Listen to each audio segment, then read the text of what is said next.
Thank you for joining us for the 2022 Smithsonian National Education Summit. Now, please welcome Smithsonian Undersecretary for Education, Dr. Monique Chisholm.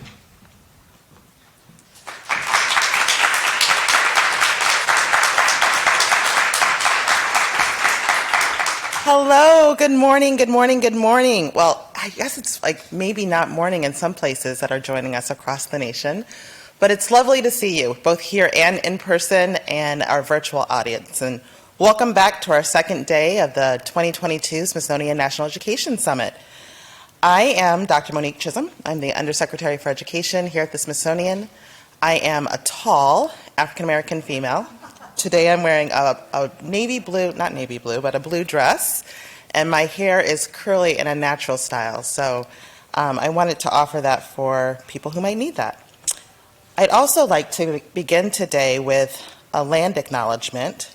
I want to just note that our presenters are coming to us from across the nation and want to say thank you. And so we gratefully acknowledge the Native people whose lands and ancestral homelands we gather, as well as the diverse and vibrant Native communities who make their home here today. So thank you so much. We had a great day yesterday. I hope that you were able to join for some of the sessions. If you weren't, I wanted to give just a little recap of some of the exciting sessions that we had, and you can definitely check them out because they are going to be, they were recorded and will be archived. But we started off the day with a very exciting conversation from the National Teacher of the Year, Kurt Russell from Ohio.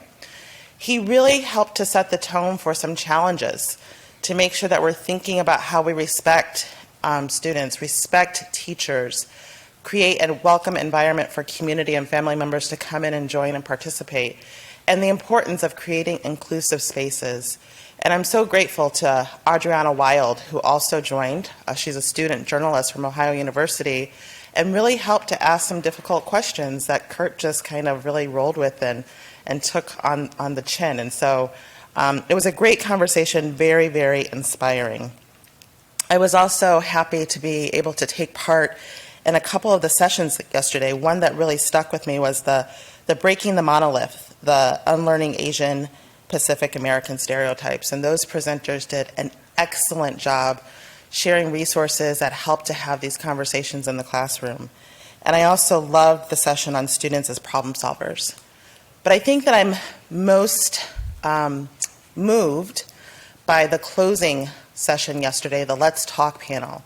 We had Anna King from the National PTA, Soledad O'Brien, an award-winning journalist, and several national leadership members from the Associations for Science, Social Studies, English, and Math. And they had a very, very candid, frank conversation about the importance of really thinking about how to be proactive against legislation that's passing across the nation that would prohibit or ban the teaching of concepts about race, gender, and perhaps identity. And so thank you to that panel for really having that conversation, challenging us, and asking us to really step up to the plate.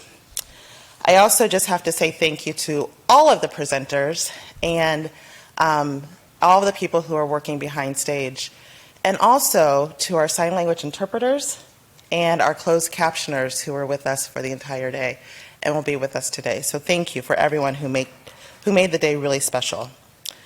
I am really excited to have this next conversation about social and emotional learning. I think it's one of those things where we all think we know a little bit about it, and then we try it and it might not work quite the way that we thought it was going to work, and then we kind of maybe give up on it and then say, oh, but it's something I really need to do. And it's not just for students and teachers in classrooms, but it's also for us as adults. And so our next speaker, Dr. Aaliyah Samuel, I'm so happy that she's joining us. Dr. Samuel she currently serves as the president and CEO of CASEL, which is the Collaborative for Academic and Social and Emotional Learning. Prior to that, she was at the U.S. Department of Education, and she was a member of the Senior Executive Service, serving in the current Biden administration, and helped to really lay the groundwork there. She's also a former senior fellow at the Center for Child Development in Harvard University. So in my family, we would say, she's bad. So I also happen to know her personally, so I know that she is a great mother, a terrific wife, and a tremendous friend. So please join me in welcoming Dr. Aaliyah Samuel to the stage.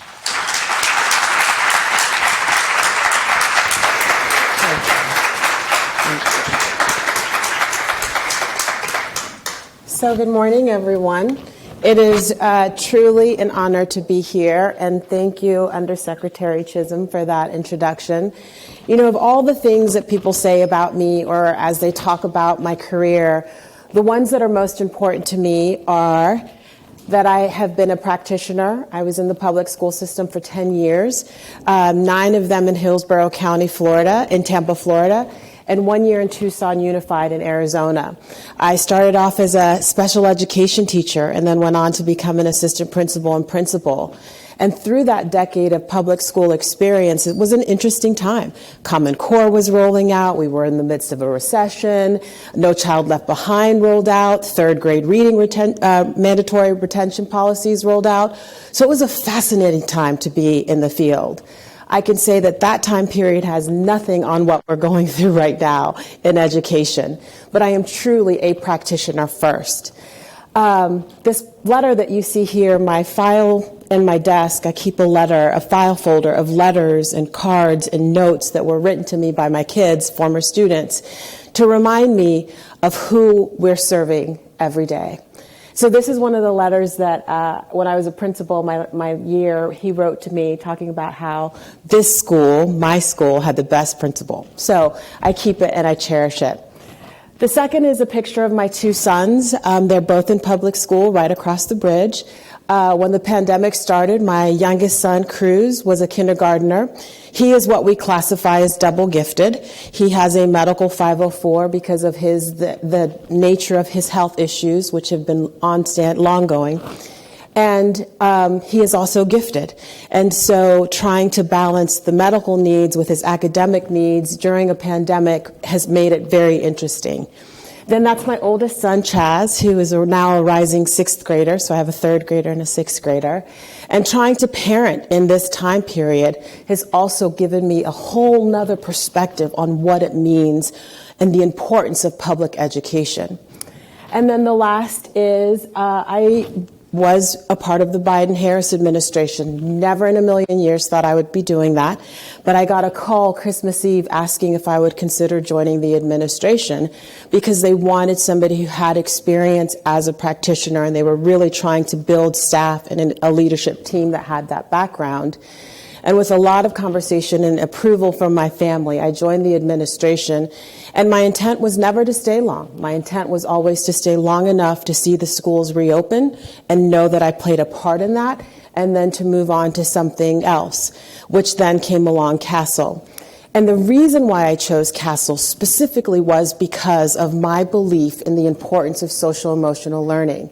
And it was just confirmed my last 3 months while I was with the administration. We were traveling from state to state, whether it was rural, urban, Republican, Democratic, it didn't matter. We were traveling all across the nation, talking to educators, parents, policymakers about how reopening was going. And time after time, what we heard was the impact of social emotional learning, relationships, mental health and well-being, on the academic recovery efforts. And so I knew that this role was the perfect role for me because of purpose, passion, and experience. And it's rare that those things all come together. So for me, having a chance to lead in this moment has really been a gift. I also think that now in education more than ever, we need leaders who aren't scared to stand up on behalf of our kids, but also on behalf of our educators and families that we serve. Because there's just not enough of us at the table, particularly the policy table. So it's really a critical time for the field. So, sorry, going the wrong way. So what is CASEL? CASEL is a nonprofit that coined the phrase social emotional learning almost 30 years ago. CASEL is also a collaborative, so we not only work in isolation, but with those others in the field. And we really focus on 3 primary prongs of social emotional learning: the research, the practice, and the policy, and ensuring that we're braiding those and integrating those in meaningful ways. And it's fascinating. I knew CASEL had a large reach, but I didn't realize just how large the reach is. Our framework is actually recognized in all across the U.S., but also internationally as well. Before I go into the framework and the skills and the meat and potatoes of the conversation, I would love for you to turn to somebody close to you and just have a quick dialogue on what are the skills or what are the things that you would want a young person close to you to have or know for the future.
All right, so if you could come back to me, if you can come back, I'll play the teacher card. If you can hear me, clap once. If you can hear me, clap twice. If you can hear me, touch your ears. If you can hear me, touch your nose. Boom, works every time. So since many of you are educators, can anybody just shout out things that they would be interested in having young people be prepared for the future? Anything come to mind? Anybody want to share? Communicating with civility. Communicating with civility. Yes. Anybody else? Perspective taking. Perspective taking. Compassion, and my partner shared advocacy. Advocacy and compassion. Anybody else? Being able to work collaboratively, yes. I know for me as a parent, I'm always on my kids about making good decisions and good decision making. I need you to stop and think about the best decision that you can make. So decision making for me is a big one. Well, all those things that were just called out are rooted in social emotional learning. So now I'm going to take some time and really start digging into what is social emotional learning, because there's so much misinformation out there and so much varying perspectives on what it is. So I want to first ground us on truly what the research is and what we know SEL to be. And so much of learning is social and emotional. It is how we connect, it is how we relate, it is through communication. And so at the core of it, we know that social and emotional learning is learning. It's part of the process of learning. And so what I'd like to do is start talking about our CASEL framework and wheel. This is the wheel that I mentioned is really recognized and known internationally. And what you see at the top are where social and emotional learning can take place, from classrooms, communities, homes. Parents have a critical role in the social emotional learning and development of their kids. But then also, as we talk about what are the skills and the competencies around social emotional learning, those are the 5 in the wheel that you see: the self-awareness, self-management, good decision-making, relationship skills. And that's really where I would like to spend a little bit more time. In the media right now, depending on what state you're living in, math and SEL has been a hot topic. You don't have to say what states. If you know, you'll get it where I'm going. And so I want to use that example of math and social emotional learning and these competencies as a way to connect how SEL shows up and why it's so important. Who in here has math anxiety or just doesn't enjoy math? Okay, well, this one's for you too. All right, as we talk about, let's take algebra. Algebra was a course that I know I struggled with. And right now, there are some who believe we should not be talking about social emotional learning in math. It's 2 + 2 = 4. There's no room for SEL in math, period. Well, let's unpack that. Let's start with self-awareness. With self-awareness, it is really understanding our emotions, our thoughts, and how they influence our actions and behaviors. Well, let's say you're in algebra class and you get a really complex problem that you have to solve. The self-awareness comes in saying, oh my gosh, I'm feeling overwhelmed, I'm feeling frustrated, I don't know where to start. I need to first recognize that emotion. This self-awareness piece, ironically, as we have gone, our team is now traveling and hosting parent roundtables and talking to parents. One parent said self-awareness would be so important for her third grader. Her third grader is really struggling, and he gets so overwhelmed that he shuts down. And once he shuts down, there's no bringing him back. Imagine a world where we can help that child become self-aware and recognize those emotions before they get so overwhelmed that they shut down, and we can actually continue to drive the learning in the classroom. So that's first, self-awareness. The second, self-management, is the ability to manage those emotions, those thoughts, and those actions in different situations to be able to still achieve the goal. Because the goal is to pass algebra. The goal is to learn the concepts, the problem, how to solve the problem, to be able to pass the test, the quiz, the course, to be able to move forward. So imagine self-management to say, okay, I have to figure out how to solve this problem. I'm recognizing that I'm feeling overwhelmed, I'm feeling frustrated, I'm feeling like I don't have what the skills or support that I need. How can I manage myself to work towards this? So the student can help think about, well, what are the first steps that I can take? How can I start the process of attacking this problem? Which then leads to social awareness. Many of us who are teachers know the first thing that kids do when you give them an assignment is they do what? Turn and talk to somebody else, right? Because they know that they have peers or colleagues. So imagine then being able to have a discussion around social awareness, to be able to say, wait a minute, I'm feeling frustrated. Let me look around at my classmates. Maybe there's somebody who I can talk to who might be able to help or support. Maybe they're also feeling frustrated, which then leads me to the next competency, which is relationship skills, which many, as we were talking about this, the importance of it. But imagine that child being able to use their relationship skills because they have such a strong relationship with their teacher or another peer to be able to ask for help, which then goes to responsible decision making. And that's how we make these caring and constructive choices about ourselves and about others.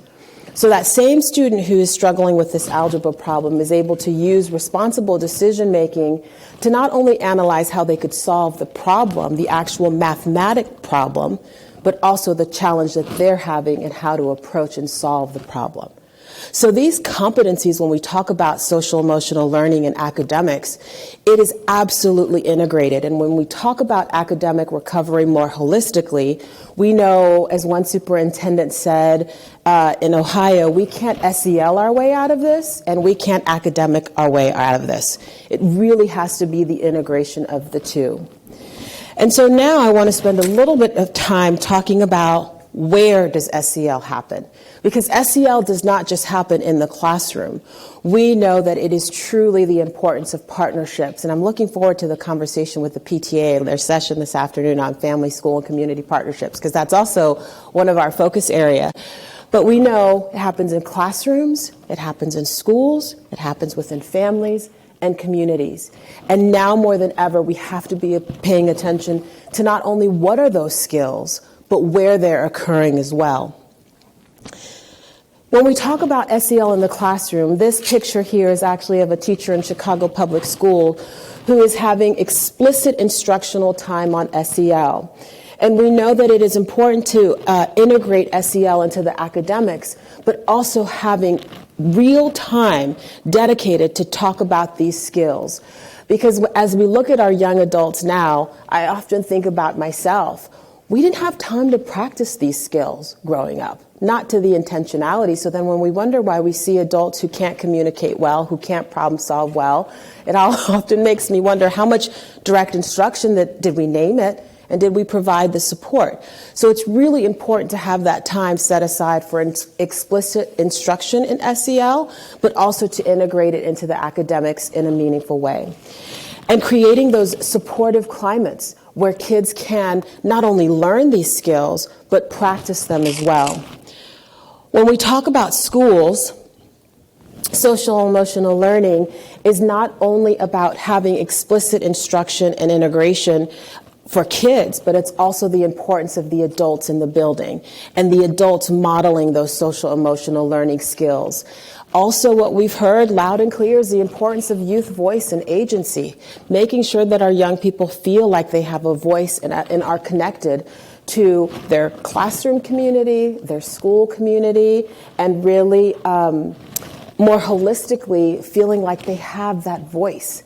This, I want to share an example of one of our districts in Washoe County, Nevada. And they have a student voice group that offers students opportunities to not only examine the school climate data, but also lead their peers in discussions about how to improve school climate. Those are all leadership skills, collaboration skills, good decision-making skills that will not only directly impact the school and school climate and community, but also help prepare these young adults for their future as well. When we talk about family partnerships, and we saw firsthand how important having strong partnerships with families was during the pandemic, but we know families working in close partnership with the school improves not only the child outcomes, but also helps parents as well, because it fosters a dialogue between that child and that parent.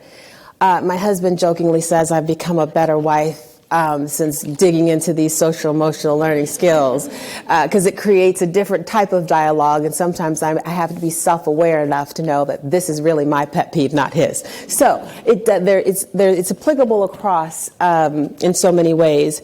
But when we think about family partnerships, making sure that we're bringing our families to the table. I think some of the misinformation and confusion in the field is that parents often don't know what social emotional learning is, and we use educator talk with our parents without bringing our parents along or giving parents a seat at the table as these conversations and decisions are being made. So it's really important to have that partnership. And I want to just call out El Paso, another one of our districts that we work with, who began implementing social emotional learning about 5 years ago. And what they did is they brought together a committee that included families, teachers, counselors, community members, and others to help identify which SEL program and strategies were right for their community. And I think that is such a good example of how to really implement social emotional learning well, because it should meet the needs of the communities and families that we serve. So when we talk about communities, we know that community partners also create opportunities. We're talking about out-of-school time, faith-based. I mean, there's so many different ways in adults and groups that touch our students that we have to remember the community partnerships. And when we think about the pandemic, when many schools were closed, it was those community partners that opened the doors to students and families. And so we know that communities play a really critical role. I want to give an example of Palm Beach County, Florida, where the district and community partners work together to embed social emotional learning, not only during the school day, but during out-of-school time as well. So that continuity of learning was there. So now I want to talk about what does SEL look like.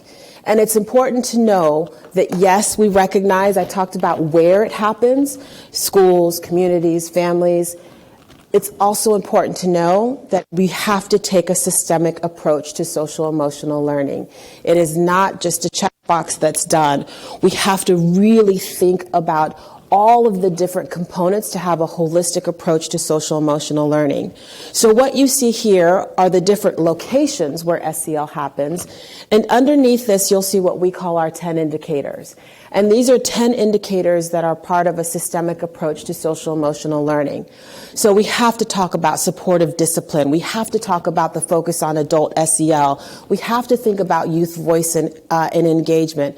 So all of these components and indicators together is really a systemic approach to social emotional learning, which we need now more than ever.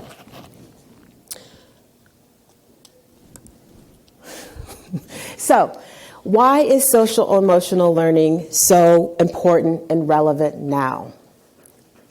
I can tell you, the deeper I get into this work, the more I interact with people from not just across the US, but internationally, there is a real recognition that weather is, and my colleague Melissa yesterday, who's up here, you guys will hear from her, she has a workshop later this morning, that it doesn't matter if we're talking about school safety, academic recovery, mental health supports, any of the salient issues in education are all rooted in social emotional learning.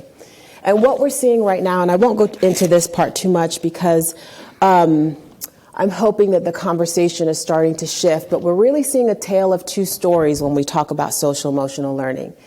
At the local level and the state level, in some states, we're seeing an expansion of social emotional learning. People are wanting it to help support their kids, wanting it to help address teacher burnout. But then there's this national discourse that's happening that is like, social emotional learning, it's bad. It's, what's the word that they use? I'm drawing a blank right now. But that it's essentially something that's being done to children rather than with children. And really spending some time to take a step back and unpack that. Because the reality of it is social emotional learning has significant impacts on academic outcomes. It also has significant outcomes on mitigating some of the mental health issues that we're seeing. We're seeing SEL as a real strategy to address communities that have been impacted by gun violence. And so at the end of the day, social emotional learning is critical. And I just want to give a few really key data points. At the end of this last school year, 44.2% of our high school students experienced persistent feelings of sadness or hopelessness. 22% of our children were listed as chronically absent, which is actually up from pre-pandemic and the middle of the pandemic. So when we reopened schools, kids were more absent than prior to. And I think that's important to note because we know absenteeism is a proxy for engagement. That's a whole nother conversation. 90%, according to a research that was released by NEA, said its members were feeling burned out. 91% say that the pandemic-related stress was the serious problem for our educators. There was a report done by Harvard that just was released that showed that for the first time in over 30 years, the racial academic gap is widening.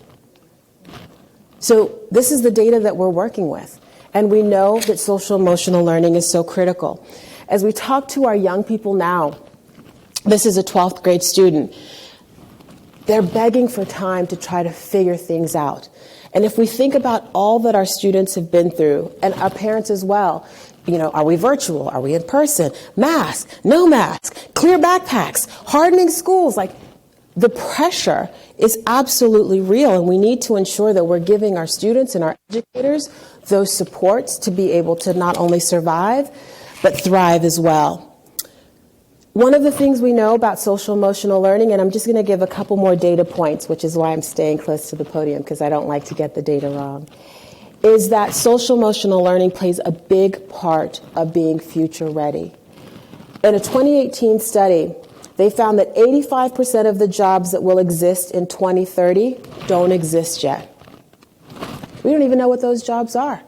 So when we talk about school readiness, we talk about having our children of today, which will be our adults of tomorrow, we need them to have good decision-making skills. We need them to be able to work collaboratively because we're preparing them for jobs that we don't even know will exist yet. We also know that our kids nowadays are more entrepreneurial minded. I always have to say that word slow than ever before. Like, I didn't know you could make $1 million off a YouTube channel, but now I know. So kids are really using this digital era to think about other ways to support themselves, to support their interests. And so it's important to note. Then the last piece is that as we talk about, in 2019, the global talent trends found that 91% of employers believe social and emotional learning skills, which they call soft skills, are more important than the tech skills. Jamie Dimon, who's the CEO of Chase, just recently put out an article saying that the tech skills he can hire for, but what he's having a hard time finding are those soft skills, the communication skills, being able to work with others, being able to handle complex problems. Those are the soft skills. Those are SEL skills that our employers are looking for. So where do we go from here? At its core, I think we've talked a lot about social emotional learning, and primarily in the K-12 space. But it's important to think about social emotional learning across the developmental arc. How are we talking about social emotional learning from early childhood, K-12, our post-secondary students, our young adults who are entering the workforce, to adults in the workforce holistically? Because these social emotional learning skills are evident and apparent in so many different ways. So we really need to have a comprehensive and holistic approach to social emotional learning. The other thing is cultural responsiveness. I appreciate Dr. Chisholm sharing so much about her, the pieces of her, but I often share, for me, going through the K-12 system, I wasn't allowed to be Latina and Black. My family's from the country of Panama. And when I came to the U.S., I was in second going into third grade, primarily spoke Spanish. But because I present as a Black woman, and I very much so am a Black woman, I am also Latina as well. I am also bilingual as well. But that side of me wasn't allowed to be displayed. I even remember one of my first days of school, they were doing that 20-day count, counting boys, girls, Black, white. They're like, no, she's Black. And I just remember that being a defining moment for myself. And so we have to think about, what does culturally responsive social emotional learning look like, so that we honor the identities, the agency that our young people are coming into school with. Also, family, school, community partnership. This cannot be done in isolation. Kids are seeing their parents display SEL skills or not. Every time they turn on the TV, they're seeing SEL skills displayed or not, in their own relationships with their peers. And so it's really important that we think about not only where does SEL happen, but all of the different players within social emotional learning as well. And I would like to share this slide. I don't know, for those of you in the audience, if you'll be able to see this, but we have a wealth of resources for you. And I also want to call out 2 great sessions this afternoon. First, I do want to plug the PTA session on family, school, community partnership. I actually am hoping to sit in to take notes myself. But then also 2 of my colleagues, Melissa Schlinger, who's our Vice President of Practices here, and Karen Van Alsel from our practice team as well. She's our Senior Director here. And they will be leading a workshop on social emotional learning this afternoon in this very room. So we can get tactical into what those strategies are.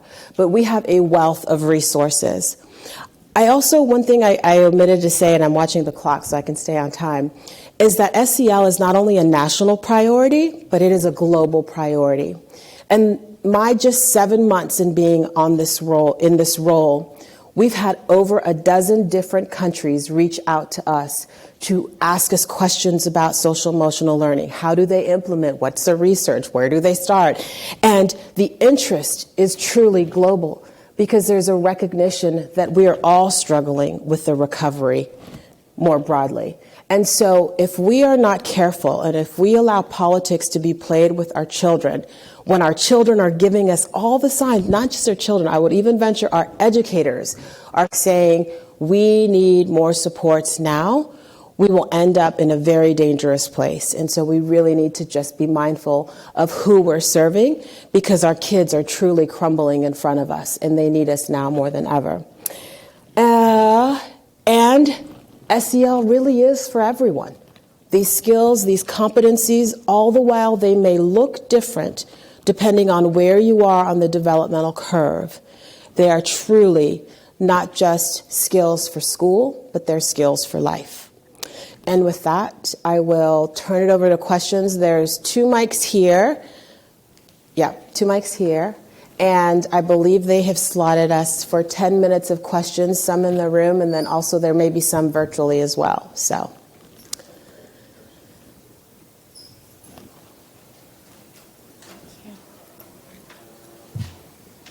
Hello, thank you so much for your presentation and the work you do.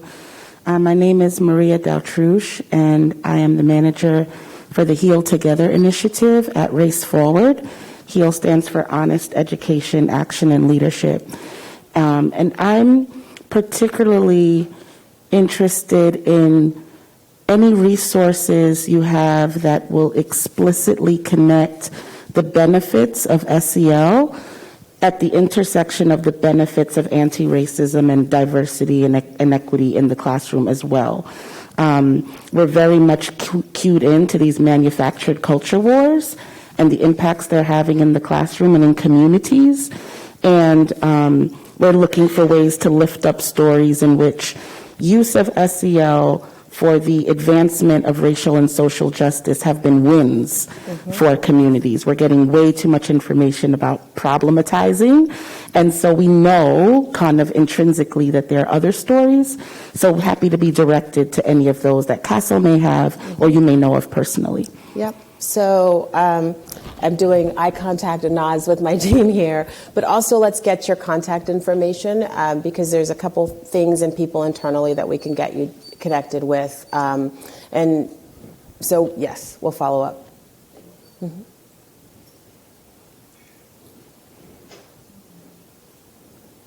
You have a question?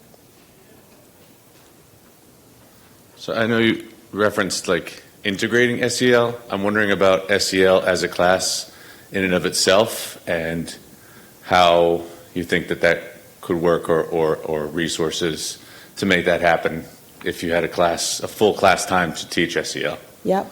So I'm going to punt this to my practice folks, but while they come to a mic, I'll share. I was asked, ironically, last fall to go down to UVA to talk to a group they were primarily freshmen and sophomore students, because they have a class on SEL, which I had never attended a collegiate level class.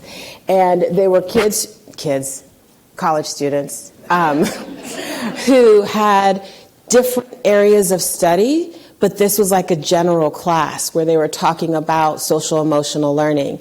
And so, and that's the first time I've been invited into a class that was truly dedicated to social emotional learning. And not only were they learning the research behind it, skills, and having an opportunity to practice, but how it could apply to the possible fields and areas of studies that they were also looking into. And so it was just a fascinating conversation with these freshman and sophomore college students on their perspectives of how SEL was playing out. And ironically, we got an alarm that towards the end of the class that there had been a shooting 2 blocks away on campus while we were there. And one of the students who started crying, she said, this is why we need SEL, is to be able to manage and regulate and understand this world that we're in and process and have a place to be able to do so. So it was just fascinating, all the different levels of connection. But I'll turn it over to Karen.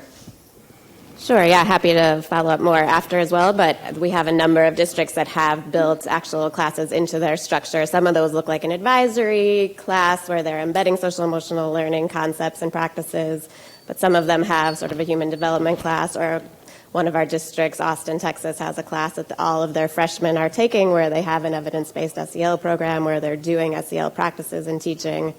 So lots of different examples, happy to share more. We also have an equity insights report if you search for that on our website that may be helpful to you as well, and other resources. So. And there are significant funds in the American Rescue Plan that are earmarked for academic recovery and or social emotional learning supports. So there's actually more money in the field now specifically for this than ever before in history. And so depending on what district or state you're in, I'd be curious to see what funds were earmarked through the American Rescue Plan to support social emotional learning. Sorry. I'm Shelby. I'm an educator at the Smithsonian Environmental Research Center and out in Maryland.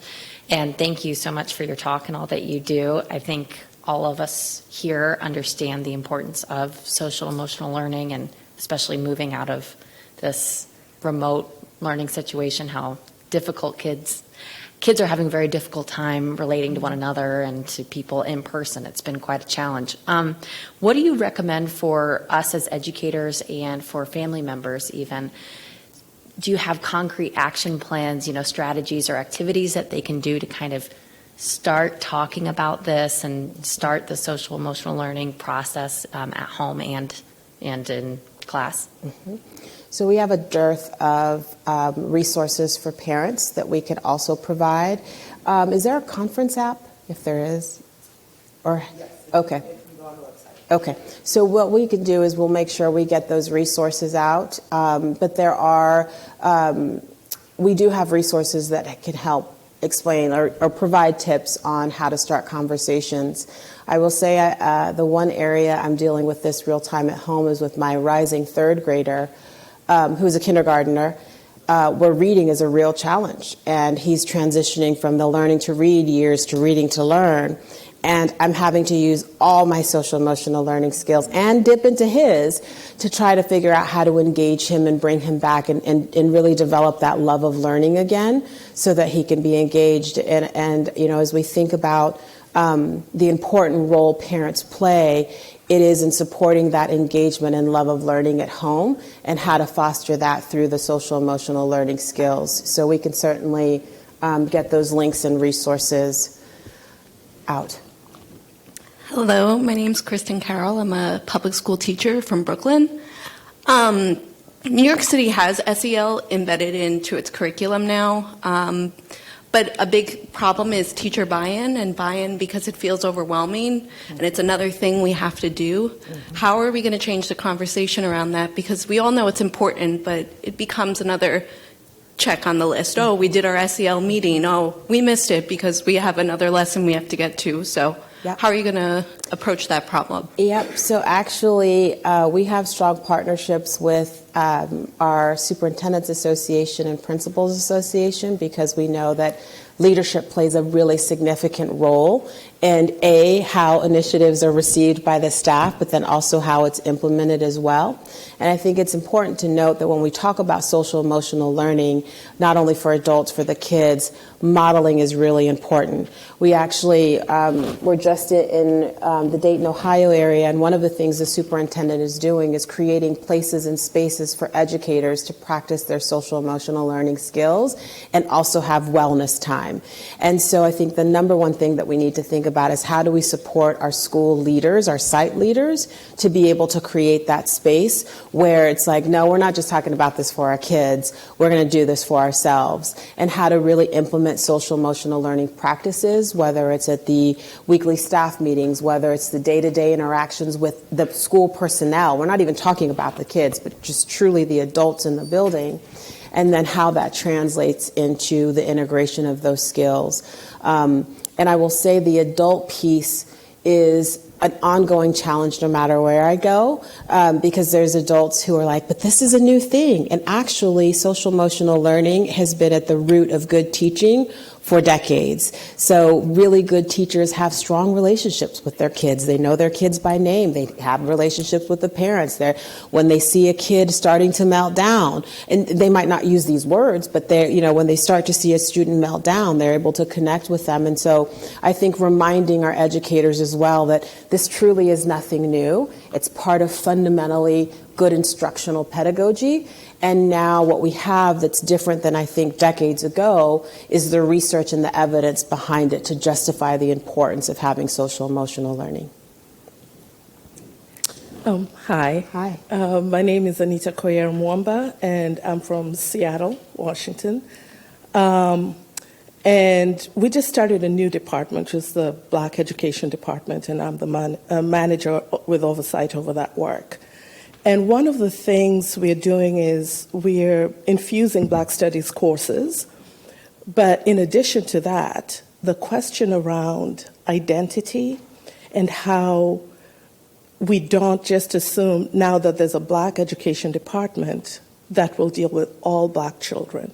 The reality is we want to recenter, we want to reintroduce black experiences and black lives to the pantheon of global lives, because that's our reality.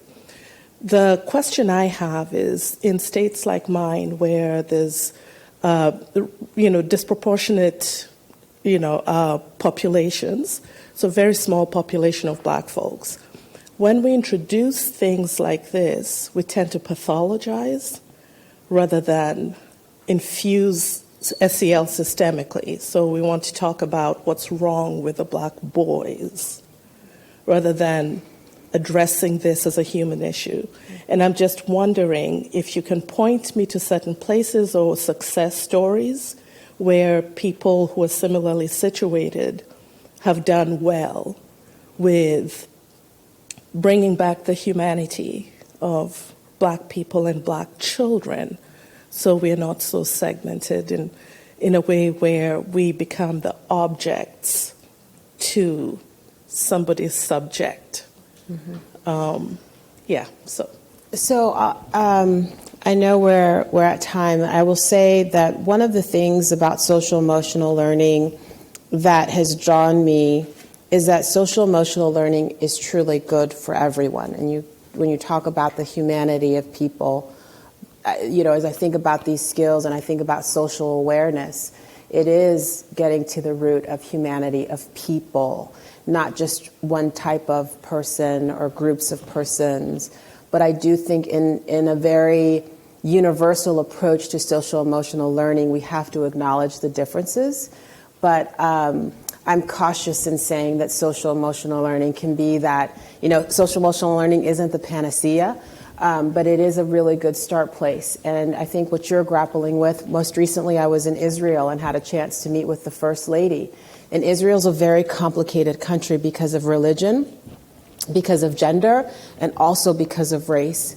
And they are seeing social emotional learning as that bridge connector by utilizing these skills of social awareness, self-awareness, self-management, in hopes that if they can raise an upcoming generation that can see the humanity of people. And so really at the core of it, whether you are a rural student, whether you're a student in an urban center, whether you're a student with disabilities, or you're an adult, these skills are just paramount in navigating life. And so I think the more we can get a whole world of people with strong SEL skills, the world will be a better place. One more question? Okay. Hi, I'm asking a question on behalf of the virtual audience. So thank you for all of these questions. Many of them have already been answered, but one that comes to mind as especially important is, how does CASEL approach helping students with conflict resolution in secondary schools? So that's a very niche question. So Melissa, Karen, if you want to pitch it. But I will say conflict resolution goes squarely into, from my perspective, the good decision making and also being able to understand others' perspective. And there was a really good example, I'm thinking of another academic example, where students are asked some of these more challenging topics are put into a room where students can have dialogue around them and have that opportunity to talk through. And with teachers who have really strong social emotional learning skills as well, they can help facilitate the dialogue and, to help increase the understanding of diverse perspectives and creating a space where diverse perspectives can be heard and honored. I think that is a challenging part of our society today. Somebody said discourse with civility or something like that is a skill that they wanted. It's something that we need to practice, and it's okay for us to have a difference of perspective, but it's how we approach those differences of perspective. Okay, well, thank you all. I look forward to the rest of the day. I think I did say right. Oh, no, they say you can't say. Okay. All right, I'm going to get my screen.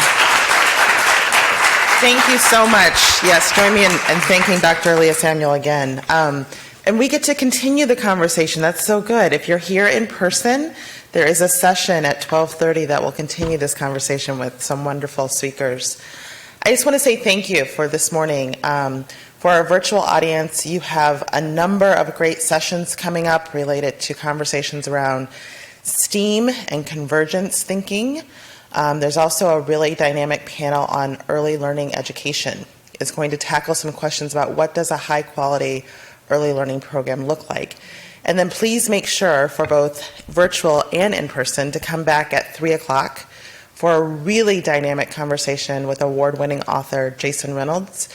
He has this real knack at really connecting through his words with readers. His books are connected to young adults, but I think that they're relevant for each and every one of us. So I'm telling you, you don't want to miss the conversation with Jason Reynolds. For those of you in person, I'm so excited for you because you are at the Portrait Gallery and the American Art Museum. I mean, how cool is that? And so we have arranged for you to have some tours. You needed to sign up for those ahead of time, but there still might be some flexibility, where we will take you through some galleries to have a conversation that's focused on how can you bring art into the classroom and also talk about issues of social justice. Where else are you going to go to a conference and be able to do that? So, you also have some fabulous breakout sessions from the National PTA, PBS Learning, and Smithsonian, and also the SEL CASEL workshop. So, but also, please remember to come back at 3 o'clock for the session with Jason Reynolds. We have a fabulous day planned, so I look forward to saying hello to most of you here in person and having an opportunity to chat with those online through email. So have a great day. Thank you for being here.